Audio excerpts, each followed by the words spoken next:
Good evening, all. Let's begin with today's session. So, question number 1, with reference to the Sabka Bima Sabki Raksha Amendment of Insurance Laws Bill 2025, consider the following statements. Look at the first statement. The bill proposes to increase the FDI limit in Indian insurance companies to 100%. Absolutely correct. The second statement says it introduces the composite license system to insurers to operate in both life and the non-life segments. It is not correct. Okay. No such provisions exist in the proposed bill. Look at the third statement. The bill strengthens the IRDAI, the Insurance Regulatory Development Authority of India, which is the regulatory body of the insurance sector in India, granting it powers to disgorge wrongful gains made by insurer to intermediaries. This statement is absolutely correct. So question में पूछा है which of these statements given above is oblique are correct. So correct answer क्या होगा 1 and 3, right?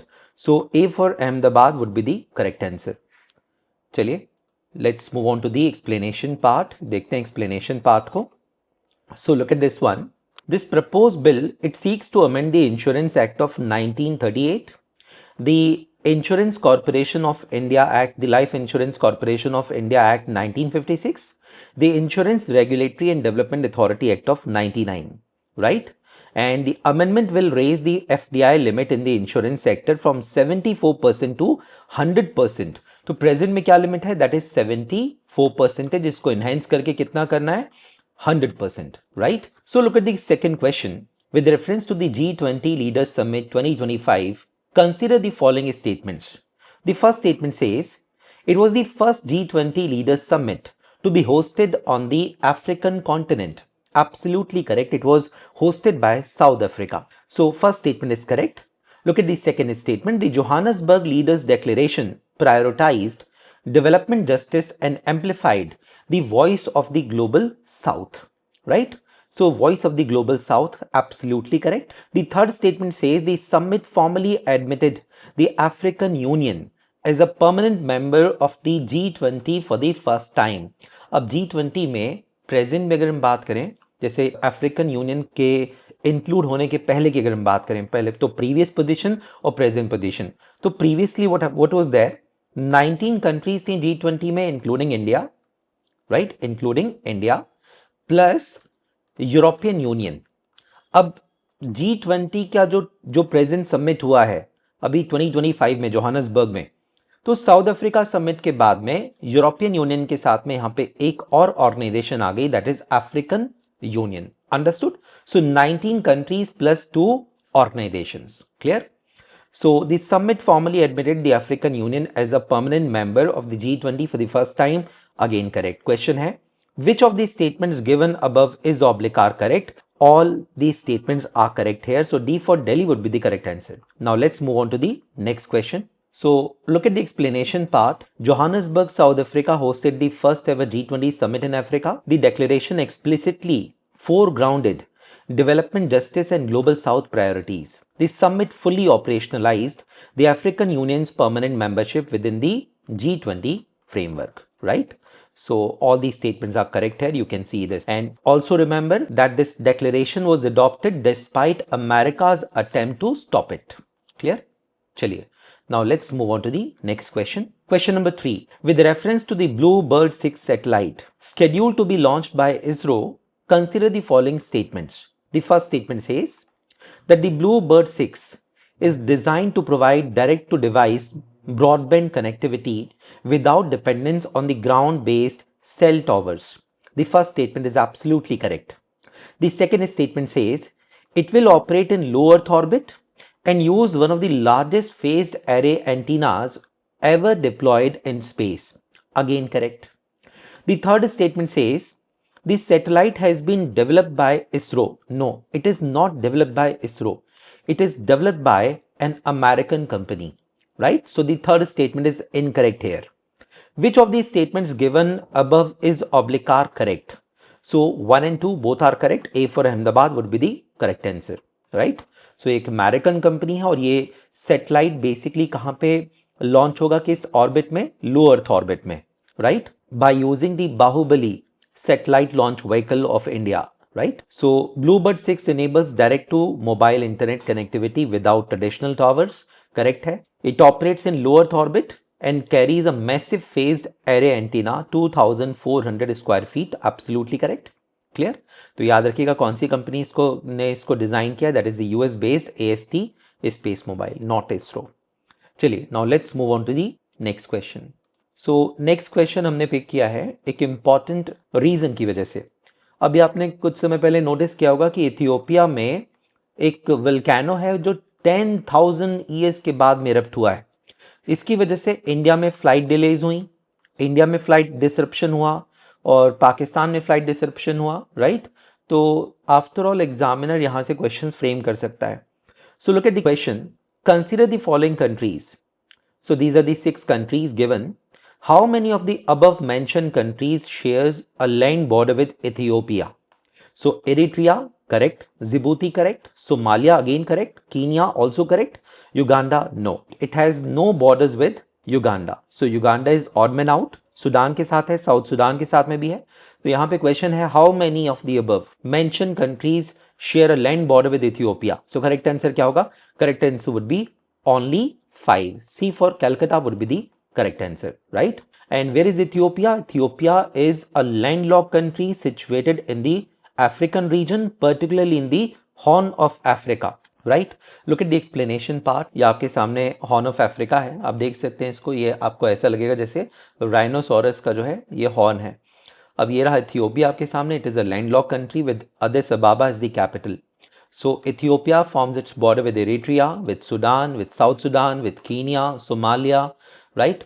And with Djibouti, right? And this is the Horn of Africa. याद रखिएगा Horn of Africa में we have 4 countries: Eritrea, Ethiopia, then we have Djibouti, and then we have Somalia. So 4 countries are there in the Horn of Africa region. And do remember that Ethiopia is a landlocked country and the second largest country by population in Africa. Right. और ये कौन सा volcano था जिसका eruption हुआ था? That was Hayli Gubbi volcano in Ethiopia, right. It erupted on 23rd of November 2025. तो Hayli Gubbi volcano in the northern Ethiopia erupted in a dramatic fashion, right. चलिए now let's move on to the next question. So look at the question number 5. Which one of the following activities of the Reserve Bank of India is considered to be a part of the sterlization? UPSC 2023 का question है. Correct answer is conducting open market operations. अब इसका मतलब क्या है? Try to understand. Open market operations means buying और selling the government securities GSEC in the open market. अब let's suppose कि मार्केट में एक्सेस लिक्विडिटी अवेलेबल है, ठीक है. तो मार्केट में बहुत ज्यादा एक्सेस लिक्विडिटी है. तो अब इस एक्सेसिव लिक्विडिटी को एब्जॉर्ब करने के लिए RBI क्या करेगा? RBI GSEC को सेल करेगा.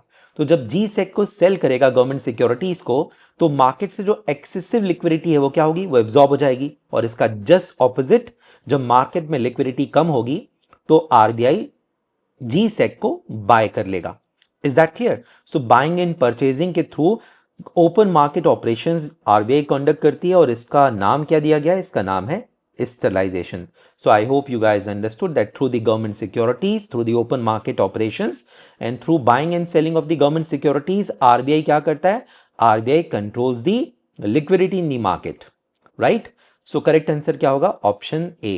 अभी हाल ही में ऑपरेशन कंडक्ट हुआ था इसलिए हमने इसको क्लब किया है.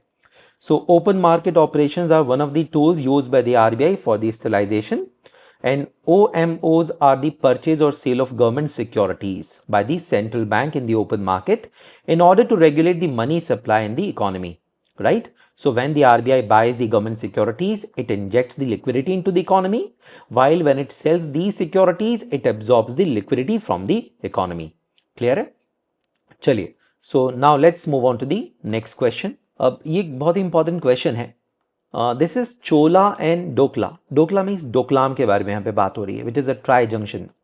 सो Chola and Dokla recently opened for tourists under the Bharat Ranbhoomi Darshan initiative. So Bharat Ranbhoomi Darshan initiative, it is like a joint initiative by the Ministry of Defense and the Ministry of Tourism. तो basically जो border areas हैं, तो वो border areas जहाँ पे India ने China के साथ में या पाकिस्तान के साथ में सिग्निफिकेंट बैटल्स फाइट किए हैं, तो इन एरियाज में टूरिज्म को इन्हेंस करने के लिए सरकार ये स्कीम लेकर के आई है, भारत रणभूमि दर्शन initiative.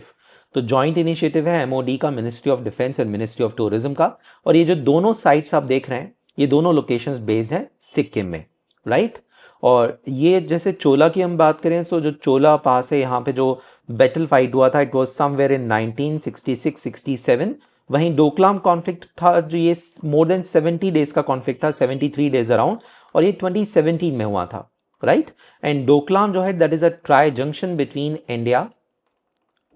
India, China and Bhutan. Clear, Doklam याद रखिएगा।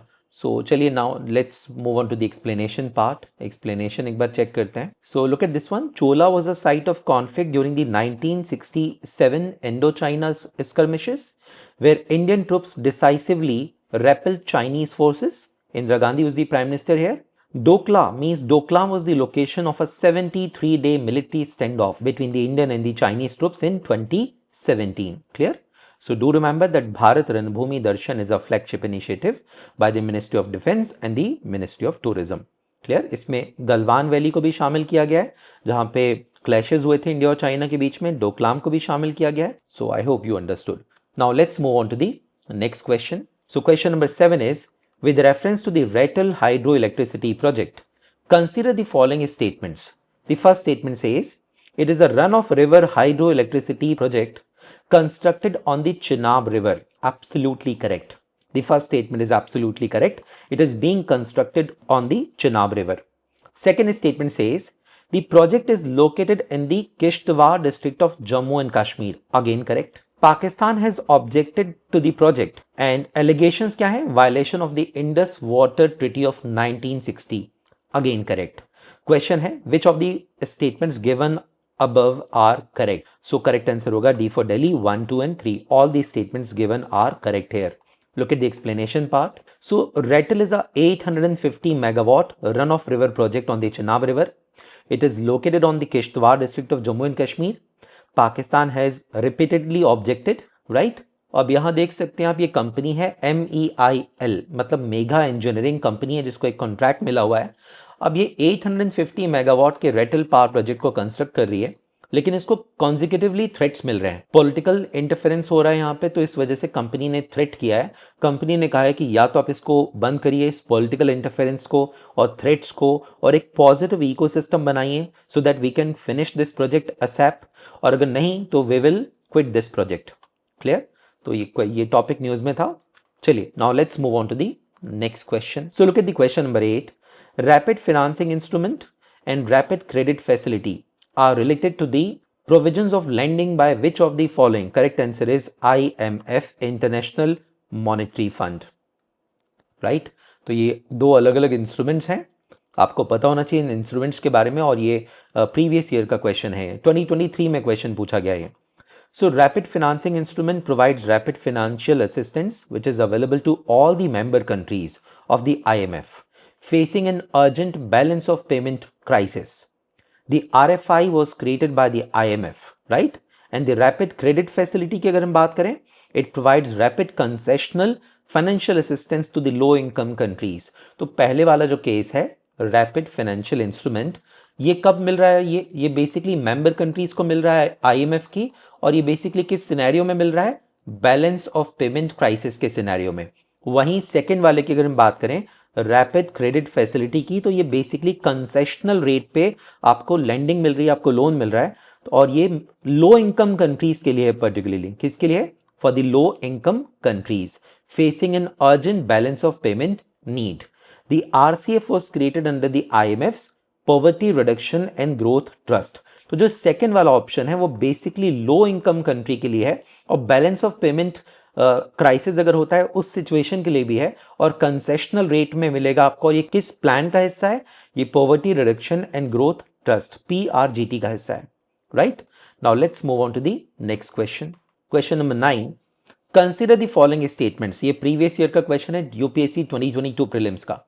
First statement says, attorney general of India and the Solicitor General of India are the only officers of the government who are allowed to participate in the meetings of the Parliament of India. See there is a catch in this statement. Attorney general of India, he enjoys the parliamentary privileges. उनके पास ये right है, ये authority है that he may take part in the parliamentary proceedings. उनके ऊपर parliamentary privileges apply होते हैं, राइट. लेकिन ये same privileges solicitor general of India के लिए एप्लीकेबल नहीं है. तो यहां जब भी आप इस तरह के एब्सोल्यूट टर्म्स देखें, जैसे ओनली टर्म का इस्तेमाल यहां पे किया हुआ है, तो please be attentive. Not necessarily कि वो गलत ही होगा, but you have to be attentive. There may be some catch in this statement. So the first statement is absolutely incorrect. Why? Because the parliamentary privileges are available only to the Attorney General and not to the Solicitor General, right? अब Attorney General जो है वो कैसा office है? It is a constitutional office. और basically किस article के अंदर है? Article number 76, right? चलिए, now let's move on to the second statement.